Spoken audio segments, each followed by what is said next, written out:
State news 71 में आप सभी का स्वागत है। भारतीय जनता युवा मोर्चा द्वारा आज बिलासपुर के नीलकंठ पैलेस में युवा सम्मेलन आयोजित किया गया, जिसमें हजारों की संख्या में युवा उपस्थित रहे। मुख्य अतिथि एवं मुख्य वक्ता के रूप में उत्तर प्रदेश के पूर्व कैबिनेट मंत्री सुरेश राणा जी उपस्थित रहे। पूर्व मंत्री सुरेश राणा ने अपना संबोधन बहुत ही प्रभावशाली ढंग से रखा। हाल में बैठे हुए हजारों युवाओं ने उनके भाषण को बड़े ध्यान से सुना। उनके द्वारा लगभग 30 मिनट लगातार दिया गया प्रभावशाली संबोधन हॉल में पिन ड्रॉप साइलेंट प्रस्तुत कर रहा था। सुरेश राणा ने अपने ओजस्वी वाणी में दिए अपने संबोधन से युवाओं को बहुत ही अच्छे ढंग से प्रभावित किया। तो आइए आपको भी सुनाते हैं उनका प्रभावशाली संबोधन। पहले बहुत सारे वक्ताओं ने अपनी बात रखी और आप सबने उसका समर्थन किया। मैं युवा मोर्चे की यहाँ की जो टीम है, कुछ के मैं नाम ले पाया हूं, कुछ के नहीं ले पाया हूं। जितनी भी हमारी युवा मोर्चे की टीम है और हमारी पार्टी की टीम है, इतने शानदार आयोजन के लिए मैं पूरे युवा मोर्चे का हृदय की गहराइयों से बहुत बहुत साधुवाद करता हूं। जरा युवा मोर्चे का नारा लगाओ एक बार भाई।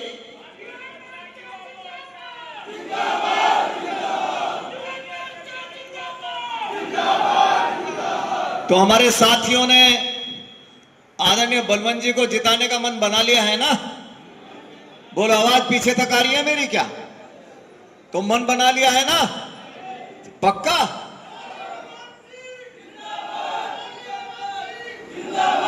और मित्रों, इसलिए भी मन बनाना जरूरी है कि ये चुनाव केवल सड़ोरा का चुनाव नहीं है। ये चुनाव विचारों का चुनाव है, विचारधारा का चुनाव है। आदरणीय नरेंद्र मोदी जी के नेतृत्व में जिस तरह से देश आगे बढ़ा है, जिस तरह से गति के साथ देश आगे बढ़ा है, और हम सब जानते हैं, कल ही मैं योगी जी का भाषण सुन रहा था, अन्य अपने नेताओं के भाषण सुन रहा था। जिस तरह से देश आगे बढ़ा है, हम सब जानते हैं, रोजाना पाकिस्तान से गोलियां चलती थी, रोजाना बम के धमाके होते थे, रोजाना सुरक्षा पर खतरा होता था, तहसील में लिखा रहता था अनजानी वस्तुओं को मत छुएं, रोडवेज में लिखा रहता था अनजानी वस्तुओं को मत छुएं, मंदिरों के बाहर लिखा रहता था अनजानी वस्तुओं को मत छुएं। लेकिन जब से नरेंद्र मोदी आए हैं, किसी माई के लाल की हिम्मत धमाका करने की भारत के अंदर नहीं है। बोलो, मैं सही कह रहा हूं कि गलत कह रहा हूं? और मित्रों, जब आदरणीय मोदी जी हरियाणा की एक रैली में प्रधानमंत्री बनने के बाद आए थे, तो उस दिन एक गोली पाकिस्तान की तरफ से चली थी और नरेंद्र मोदी से पूछा गया था, आदरणीय प्रधानमंत्री जी, पाकिस्तान की तरफ से एक गोली चली है। तो प्रधानमंत्री ने उसी दिन कहा था, एक गोली चली है तो भारत की तरफ से 1000 गोलियों के साथ जवाब दिया जाएगा। ये बदलता हुआ भारत है, ये पहला भारत नहीं है, ये बदलता भारत है, ये बदलते भारत की तस्वीर है। आपने देखा होगा, अभी 2 दिन पहले आपके प्रधानमंत्री अमेरिका गए थे, देखा कि नहीं देखा? अमेरिका का राष्ट्रपति सारे प्रोटोकॉल तोड़ करके आपके प्रधानमंत्री को रिसीव करने के लिए आता है। आप सबका गौरव बढ़ जाता है, आपका सबका स्वाभिमान बढ़ जाता है। बढ़ता कि नहीं बढ़ता? यूक्रेन का रसिया का युद्ध चल रहा है। ये पहला नेता है दुनिया के अंदर जो यूक्रेन भी जाता है और रसिया भी जाता है, और यूक्रेन जाता है तो ट्रेन में बैठ करके जाता है। और बड़ी हेडिंग अखबार की थी कि जिस दिन प्रधानमंत्री ट्रेन में बैठ करके यूक्रेन गए, एक धमाका नहीं हुआ, किसी की हिम्मत नहीं थी एक पटाखा भी पटका ले। ये भारत की ताकत का कमाल है। मैं तो पढ़ रहा था एक दिन कि यूक्रेन के अंदर 2 देशों के छात्र एक साथ रहते थे, एक पाकिस्तानी एक हिंदुस्तानी। तो पाकिस्तानी लड़के ने पूछा, मेडिकल का छात्र था, मुझे जाना है, डर लग रहा है। बोले, क्यों डर लग रहा है? कि जहां से निकलता हूं धमाका है, जहां से निकलता हूं बम पटक रहा है, मैं कैसे निकल करके बस पकड़ूंगा? तो भारतीय छात्र ने मुस्कुरा करके कहा, हो सकता है कोई युवा मोर्चा का कार्यकर्ता ही वहां पढ़ रहा हो। उसने मुस्कुरा करके कहा, एक तरीका बता रहा हूं। बोले, क्या तरीका है? कि जब निकलना हो तो सर पे पाकिस्तानी छात्र से कहा, तिरंगा झंडा लेकर के चले जाना, कोई बम पटकाने की हिम्मत नहीं करेगा। आप सारे बोलो, तिरंगे की ताकत बढ़ी है कि नहीं बढ़ी है? जरा बोलो पूरी दुनिया में तिरंगे का सम्मान बढ़ा है कि नहीं बढ़ा है? इसलिए बोलो भारत माता की, भारत माता की, वंदे वंदे। और मित्रों एक कारण बहुत बड़ा है, ये राष्ट्रभक्तों की फौज बैठी है, ये देश से प्यार करने वाले लोगों की फौज बैठी है। जरा मेरे साथ बोलो अपने देश से कौन कौन प्यार करता है? जरा मंच भी बताए, सामने वाले लोग भी बताए, सारे प्यार करते हो ना?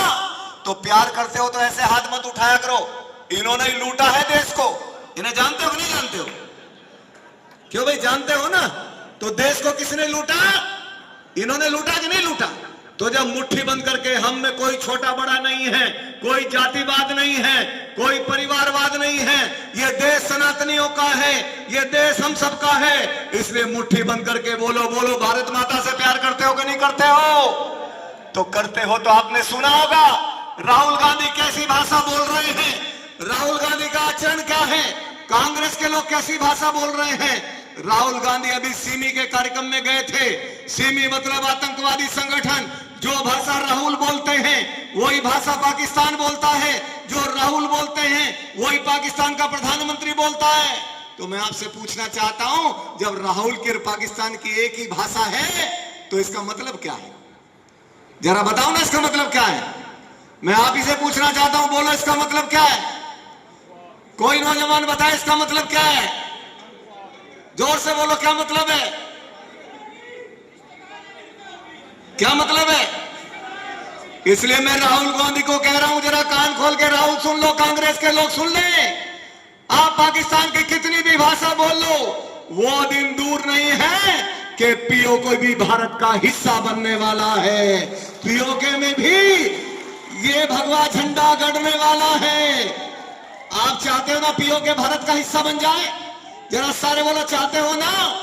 और मित्रों, ये पीओके को भी यदि चुनाव करा देते, यदि पीओके में भी आज चुनाव होता, तो मैं गारंटी से कहता हूं पीओके में भी भगवा लहरा जाता, किसी से रुकता नहीं, पीओके में भी भगवा लहरा जाता। इसलिए मैं आपसे पूछना चाहता हूं, बोलो कांग्रेस जो आतंक की भाषा बोलती है वो हमारे वोट की अधिकारी है क्या? बोलो ऐसे लोगों को वोट मिलना चाहिए क्या? कौन कौन चाहता था राम मंदिर बने? सब लोग चाहते थे ना? तो मेरे साथ बोलो जय श्री राम, जय जय श्री राम, जय जय श्री राम। अरे हम चाहते थे राम मंदिर बने, हम सब धर्मों का सम्मान करते हैं, सबको साथ लेकर के चलते हैं, इसलिए हमने नारा दिया सबका साथ सबका विकास सबका विश्वास।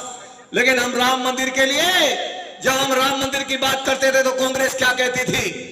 हम कहते थे रामलला हम आएंगे मंदिर वहीं बनाएंगे, लेकिन राहुल गांधी कहता था रामलला हम आएंगे मंदिर वहीं बनाएंगे, लेकिन ये भाजपा वाले तारीख नहीं बताएंगे। अरे हमने तारीख भी बता दी और भव्य दिव्य मंदिर का निर्माण भी अयोध्या के अंदर हो गया है। बहुत शानदार हुआ कि नहीं हुआ है? कौन कौन गया है? अभी जरा हाथ उठा के बताओ अयोध्या कौन कौन गया है?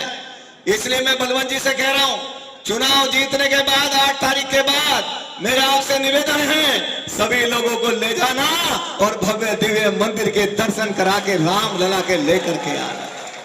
ठीक है ना? सब चलोगे ना? सारे चलोगे ना?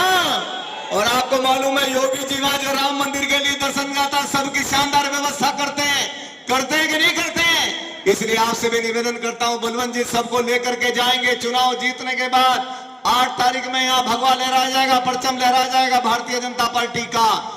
और मित्रों गजब की बात देखो, जब भव्य दिव्य राम मंदिर का निर्माण हो गया संतों के सहयोग से, मैं मोदी जी का धन्यवाद करना चाहता हूं, सुप्रीम कोर्ट का धन्यवाद करना चाहता हूं, शांति पूर्वक से एकदम मामले का हल निकाल दिया, सबकी सहमति के आधार पर हल निकाल दिया। जब भव्य दिव्य मंदिर का निर्माण हो गया तो संतों ने न्योता भेजा कांग्रेस के पास।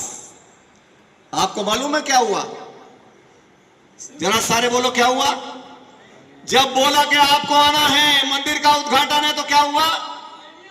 जरा आवाज आनी चाहिए पीछे तक। क्या हुआ? वो मना कर दिया, हम नहीं आएंगे। जो वोट के लिए यहां तक गिर सकते हैं, जो वोट के लिए यहां तक जा सकते हैं, भगवान श्री राम के भव्य दिव्य मंदिर में आने के निमंत्रण को भी ठुकरा सकते हैं। इसलिए मैं तो कहता हूं जो राम का नहीं जरा बोलो, जो राम का नहीं, जो राम का नहीं, जो राम का नहीं हो सकता वो आपका कैसे हो सकता है।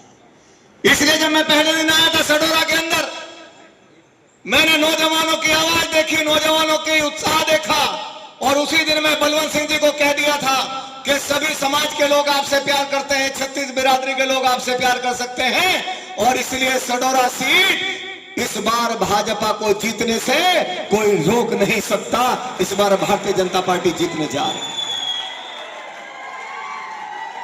और मित्रों, मैं अपनी बात नहीं कह रहा हूं, कल ही आउटलुक मैगजीन बहुत प्रसिद्ध मैगजीन है, कल ही मैं पढ़ रहा था, सर्वे व्हाट्सएप पे मुझे किसी ने भेजा, और सर्वे में स्पष्ट है, अन्य एजेंसियों ने भी स्पष्ट कर दिया कि अब हरियाणा में तीसरी बार फिर नायब सैनी जी के नेतृत्व में भारतीय जनता पार्टी की सरकार बन रही है। जब भाजपा की सरकार बन रही है तो बोलो, सडोरा को भाजपा की सरकार के साथ जोड़ना है कि नहीं जोड़ना है? जरा सारे बोलो, जोड़ना है कि नहीं जोड़ना है? आपने पिछले 5 साल भी देखे हैं, मैं जिस भी सर्किट हाउस में जाता हूं बलवंत सिंह का नाम लिखा होता है, मैं जहां भी जाता हूं बलवंत सिंह का नाम लिखा होता है। इसलिए 5 साल आपने देखा है कि जब सरकार के साथ सीधे तौर पर नहीं जुड़ते तो बोलो, नुकसान होता है कि नहीं होता है? सारे बोलो भाई, नुकसान होता है कि नहीं होता है? अब इस बार सीधे सीधे सरकार में पहुंचना है कि नहीं पहुंचना है? जरा पीछे तक आवाज उठा के बताओ, पहुंचना है कि नहीं पहुंचना है? इसलिए बलवंत सिंह जी को भारी बहुमत के साथ जिताना है। जिताना है ना? तो बोलो, वाहिगुरु दा खालसा, वाहिगुरु दा खालसा। अरे सरदार भगत सिंह, 23 साल का भगत सिंह हंसते हंसते फांसी के फंदे पर चढ़ गया। ये क्रांतिकारियों का सम्मान नहीं करती कांग्रेस, ये सावरकर पर सवाल खड़े करती है, ये भगत सिंह पर सवाल खड़े करती है। इसलिए मैं कहना चाहता हूं, और मुझे याद है वो किस्सा, जब भगत सिंह जेल में बंद थे, मां मिलने जाती है, मां मिलने जाती है, भगत सिंह को पता लगता है, भगत सिंह दौड़ करके दरवाजे पर आते हैं, दरवाजे पर आते हैं तो मां से जैसे निपटते हैं, मां की आंखों में आंसू आ जाते हैं। भगत सिंह कहते हैं, मां तेरी आंखों में आंसू अच्छे नहीं लगते, दुनिया कहेगी भगत सिंह की मां कमजोर है, इसलिए आंखों में आंसू है कि 23 साल का बेटा फांसी के फंदे पर चढ़ने वाला है। भगत सिंह की मां कमर सहला करके हंस करके बोलती है, मेरे बेटे, मेरी आंखों में आंसू इसलिए नहीं है कि मेरा 23 साल का बेटा फांसी के फंदे पर चढ़ने वाला है, अरे मेरी आंखों में आंसू इसलिए है, मैं वाहिगुरु से शिकायत कर रही हूं, तेरे जैसे 10 भगत सिंह और दे देता तो हंसते हंसते फांसी के फंदे पर चढ़ा देती, इसलिए मेरी आंखों में आंसू। ये भगत सिंह का देश है, यहां गुरु परंपरा चलती है। करतारपुर साहिब का रास्ता खुलवाने का काम किया तो भारतीय जनता पार्टी ने किया, नरेंद्र मोदी जी ने किया। मैं नरेंद्र मोदी जी का बहुत बहुत धन्यवाद करना चाहता हूं। 84 के दंगे लोग भूले नहीं हैं, किस तरह से 84 के दंगों में कांग्रेस के हाथ लाल हुए थे, कैसे कांग्रेस के लोग 84 के दंगों के दोषी हैं, कैसे निहत्थे लोगों को, निर्दोष लोगों को मारा गया था। कांग्रेस के नेता आज भी मां सुप्रीम कोर्ट के चक्कर लगाते हैं, जेलों में रहे हैं। कांग्रेस को इसका हिसाब लोगों को देना चाहिए। आपस में लड़ाना, भाईचारा खत्म करना, वोट के लिए आतंकवाद की भाषा बोलना, वोट के लिए ओसामा बिन लादेन को भी कांग्रेस लादेन जी बोलती थी। क्या बोलते थे? लादेन जी। इसलिए कांग्रेस बोलती थी कि किसी भी सूरत पर उन्हें, किसी भी सूरत पर कुर्सी चाहिए। अब आपने हरियाणा में भी देखा होगा। मैं आपसे पूछना चाहता हूं, जागरूक मतदाता हो, आप नेता हो, हमारे देश का भविष्य युवा यहां खड़ा है, कांग्रेस मुख्यमंत्री का घोषित कर पाई है क्या? जरा सारे बोलो, घोषित कर पाई है क्या? जरा पीछे तक बोलो, घोषित कर पाई है क्या? क्यों नहीं घोषित किया? क्यों नहीं घोषित किया भाई? जरा बताओ ना, क्यों नहीं घोषित किया? अरे बाप बेटे में लड़ाई चल रही है, बाप बेटे में लड़ाई है। शैलजा जी के लिए किन शब्दों का इस्तेमाल किया हुड्डा ने? एक महिला के लिए बोलो, इन शब्दों का इस्तेमाल करना चाहिए था क्या? आप सारे बोलो, करना चाहिए था क्या? एक जाति के लिए इन शब्दों का इस्तेमाल करना चाहिए था क्या? लेकिन वो मुख्यमंत्री के चक्कर में कुछ नहीं देख रहे हैं। आपस में लड़ना शुरू कर दिया है।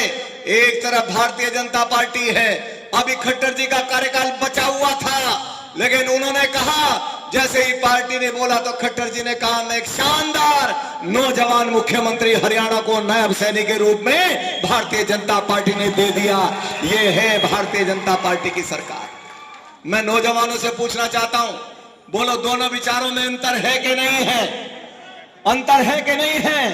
एक तरफ मुख्यमंत्री की लड़ाई है, एक तरफ कह दिया नायब सैनिक मुख्यमंत्री है, और केवल पिछले कार्यकाल के लिए नहीं, कोई झगड़ा ना झंझट, इसलिए कह दिया है अगले कार्यकाल में भी नायब सैनिक ही मुख्यमंत्री होंगे, नायब सैनिक ही मुख्यमंत्री होंगे। एक गरीब का बेटा मुख्यमंत्री बने तो उनके पेट में दर्द होता है। एक गरीब का बेटा, बुग्गी चलाने वाला, बुग्गी पर बैठ करके चलने वाला आम आदमी का बेटा मुख्यमंत्री बनता है तो सल्तनत वाले लोग जिन्होंने परिवारों ने अतूक दौलत कमाई है उनके पेट में दर्द होता है। कैसे गरीब का बेटा मुख्यमंत्री बन सकता है? और मैं बताना चाहता हूं, आपने दौलत कमाई होगी, आपने पैसे कमाए होंगे, आप 50-50 करोड़ की गाड़ियों के काफिले से चलते होंगे, लेकिन इतने भाई किसी के पास नहीं है जितने नायब सैनिक और बलवंत सिंह के पास है।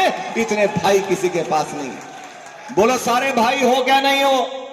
जरा सारे बोलो, सारे बलवंत सिंह हो के नहीं हो ना? तो मेरे साथ बोलो नरेंद्र मोदी, नरेंद्र मोदी, नरेंद्र मोदी।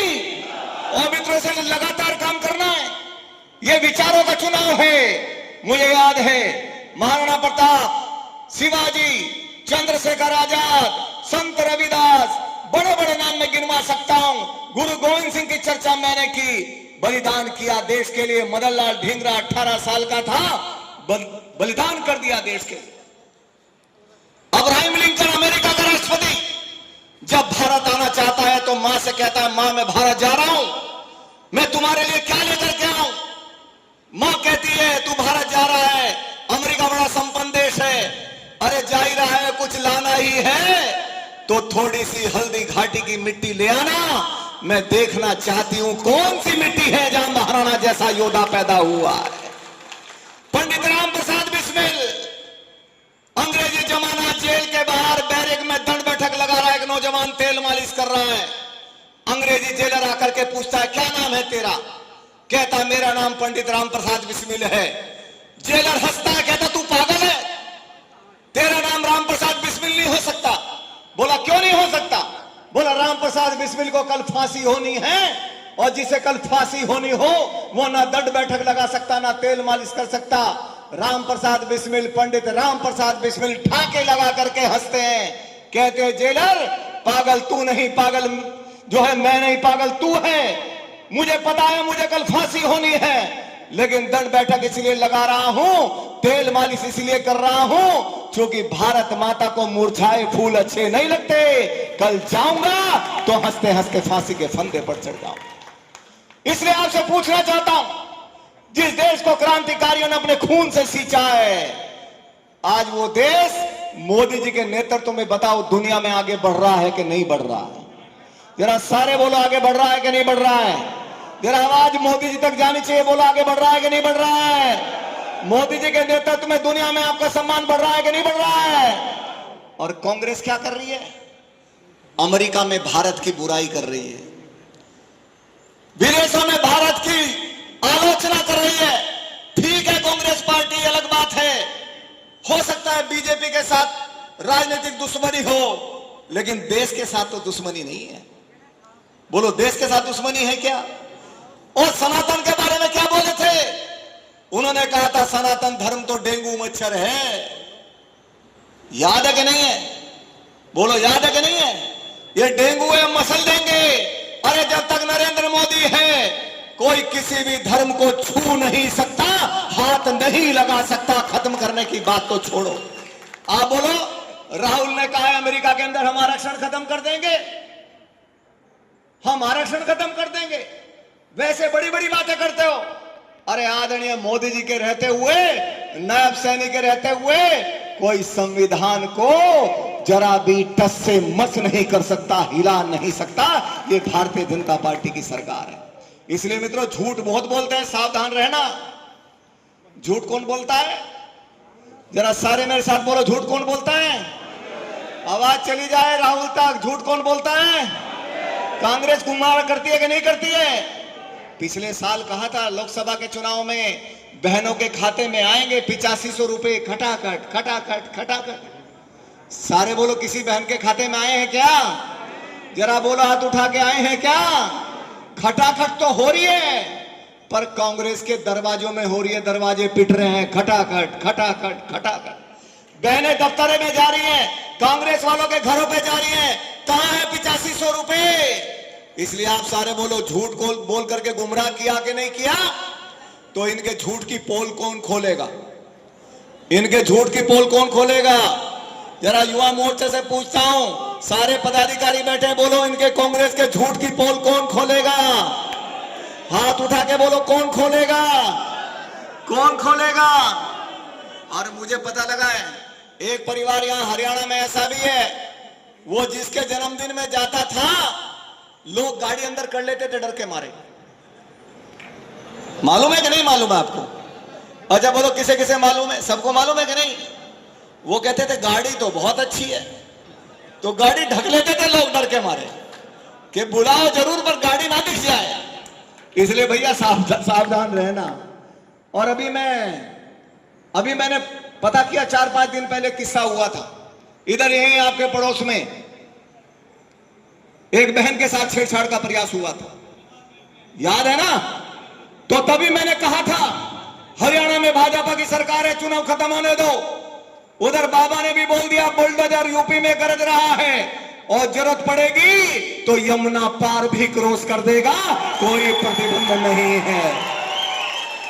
इसलिए मैं सारे युवाओं से पूछना चाहता हूं, बोलो मजबूती के साथ गांव गांव जाकर के भारतीय जनता पार्टी का प्रचार करोगे कि नहीं करोगे? जरा हाथ उठा के बोलो, करोगे कि नहीं करोगे? बूथ बूथ पर सबको जगाओगे कि नहीं जगाओगे? बूथ बूथ पर जाकर के कांग्रेस की पोल खोलोगे कि नहीं खोलोगे? अरे मैं धन्यवाद करना चाहता हूं गृह मंत्री अमित शाह का, लौह पुरुष अमित शाह का। आप याद करिए, जब चुनाव चल रहा था उसके बाद फिर कहा था 370 हटाएंगे, 370 हटा दी कि नहीं हटा दी? और जब संसद में बहस चल रही थी कांग्रेस ने कहा 370 हटनी नहीं चाहिए, 370 हटेगी तो खून खराबा हो जाएगा, खून खच्चर हो जाएगा।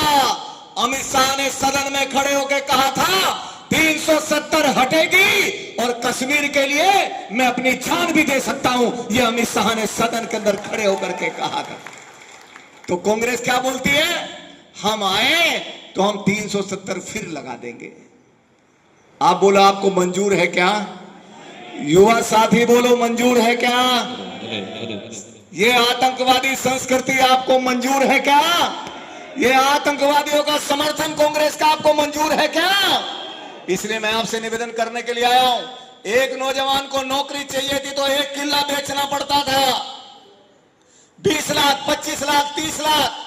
इनका एक एमएलए का प्रत्याशी अभी से बोल रहा है 50 वोट दो, नौकरी लो, और फिर कह रहा भ्रष्टाचार तो होता ही है, पहले तो हम अपने घर का ख्याल रखेंगे, रिश्तेदारों का रखेंगे, फिर सडोरा का नंबर आएगा। तो जो पहले से ही खुलेआम बोल रहे हैं। इसलिए मैं आपसे कहना चाहता हूं, देखो क्या परंपरा भारतीय जनता पार्टी ने लागू की है। गरीब का बेटा, किसान का बेटा नौकरी के लिए तड़पता था, शानदार व्यवस्था लागू कर दी, ना पर्ची।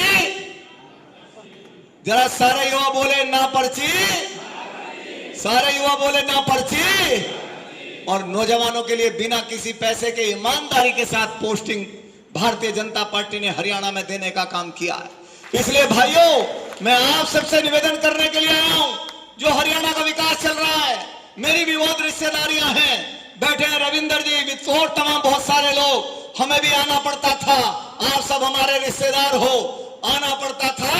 एक बार मैं यमुनानगर से चंडीगढ़ जा रहा था तो 4.5 घंटे लगे थे। आप सडोरा से कितना टाइम लगता है? जरा सारे बोलो, कितना टाइम लगता है? हमारा कोई छात्र पढ़ने जा रहा हो, यूनिवर्सिटी में पढ़ रहा हो, कॉलेज में पढ़ रहा हो, मेडिकल की जरूरत हो, पीजीआई में जाना हो, राजधानी में जाना हो, तो 4 घंटे की दूरी 45 मिनट की कर दी। मोदी का जरा धन्यवाद करो, मोदी का अभिनंदन करो, बलवंत जी का धन्यवाद करो। बोलो काम शानदार किया है कि नहीं किया है? सारे बोलो किया है कि नहीं किया है? हमने बड़ी बड़ी सड़कें दी हैं, काम तो उन्होंने भी बड़ा किया था, अपने परिवारों को बढ़ाने का काम किया था। हमारे यहां पश्चिम की कहावत है, पता नहीं हरियाणा वाले बोलते हैं कि नहीं बोलते हैं, हमारे यहां पश्चिम की कहावत है, फिरी का चंदन और घिस मेरे नंदन। यहां है कि नहीं है? तो माल किसका था? माल हरियाणा का था कि नहीं था? सारे बोलो माल सडोरा का था कि नहीं था? एक एक रुपए में जमीन अलाट कर दी 1,000 करोड़ की। मालूम है कि नहीं है? सारे युवा बोलो मालूम है कि नहीं है? तो किसका हक छीना गया? हरियाणा का हक छीना गया, मेरे युवाओं का हक मारा गया। हजार हजार करोड़ की जमीन एक एक रुपए में, कोई जेल पर है, कोई बेल पर है, किसी की सीबीआई जांच चल रही है, कोई हाई कोर्ट से जमानत पर है। अरे सारे हरियाणा का माल लूट करके भेज दिया। इसलिए मैंने बोला फिरी का चंदन घिस मेरे नंदन। तो कल रादौर में एक नौजवान ने कहा राणा जी एक लाइन और जोड़ दो। मैंने कहा क्या? बोला फिरी का चंदन घिस मेरे नंदन, और कांग्रेस ने सारा माल लूट के भेज दिया लंदन।